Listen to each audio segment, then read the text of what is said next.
Welcome to Sweet Life Beat Life. We hope this video helps. You begin by confirming prerequisites. Charge the phone, connect to Wi-Fi, and make sure you remember the alternate lock, PIN, pattern, or password. Once done, go straight to Settings, right arrow Security and Privacy. You don't need extra apps. You remove fingerprint entries only if you can authenticate with your alternate lock.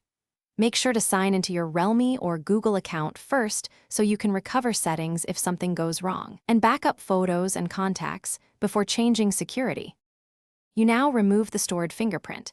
In Security, right arrow Fingerprint, authenticate with your PIN, pattern, or password so the system trusts you. Once authenticated, tap each fingerprint label to view details, then choose Remove or Delete. Confirm when prompted.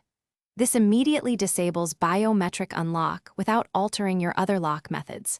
Make sure to remove all listed fingerprints if you want biometrics fully off. If a fingerprint option is grayed out, verify you used the correct PIN and that system updates aren't installing in the background. If you cannot authenticate, try Find My Device or your Realme account to remotely unlock or reset the lock.